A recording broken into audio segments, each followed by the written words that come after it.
지원뉴스에선 지난해 원주에 들어선 편법 쪼개기 마트의 문제점에 대해 집중 보도해드렸는데요. 원주시가 현장 조사에 나서 위법 사항을 적발하고 시정 명령을 내리는 등 강력 대응에 나섰었는데 1년이 지난 현재 개선이 됐는지 취재했습니다. 박성준 기자입니다. 1000제곱미터 이상의 판매시설이 들어설 수 없는 곳에 1000제곱미터 미만의 소매점 2개를 따로 지은 뒤 통로를 개방해 사실상 하나의 판매시설로 운영했던 편법 쪼개기 마트. 마트가 들어선 이후 지역 상권 교란과 교통 대란 등 각종 부작용이 속출했습니다. 지원 보도 이후 원주시가 대대적인 현장 조사를 벌여 다수의 문제점을 확인했습니다. 체력 단련장과 한의원 용도로 허가를 받은 지하 1층은 냉장시설과 각종 물건 적재 창고로 사용됐고 1000제곱미터 미만 소매점으로 허가를 받은 지상 1층은 1000제곱미터 이상의 판매시설로 사용한 사실이 적발됐습니다. 근린생활시설로 허가를 받은 지상 2층은 마트 식당과 사무실로 쓰는 등 무단 용도 변경을, 지상 1층에는 허가 사항이 없는 비가림시설과 지상 2층에는 있어서는 안 될 컨테이너 창고도 있었습니다.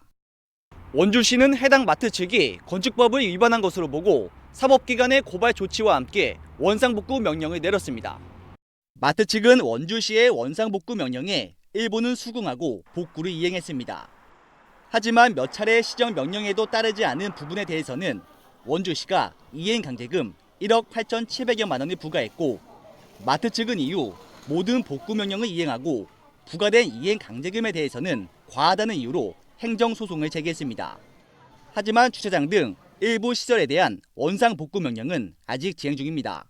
원주시는 허가 없이 주차장 일부에 포장 공사를 하고 진출입로를 확장한 2,000여 제곱미터에 대해 원상복구 명령을 내렸습니다. 마트 측은 복구하겠다는 입장이지만 아직 이행하진 않은 것으로 알려졌습니다.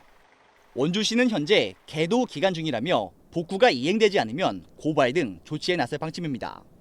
원상복구 명령을 내렸고 좀 기다리고 있는 상황이에요. 현재는 사업자가 몇 번 왔다 가고 측량농협사도 왔다 갔다 하면서 원상복구를 하겠다는 의지는 저희한테 피력을 했기 때문에 정 안 되면 저희는 이걸 갈 거예요.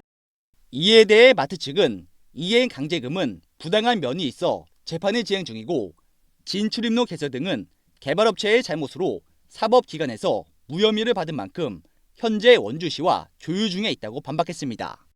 한편 원주시는 유사 사례 발생 예방을 위해 판매시설이 들어설 수 없는 곳에 2개 이상의 땅에 2개 이상의 건축물이 있는 경우 같은 건축물을 보고 건축 허가와 용도 변경을 제한하기로 했습니다.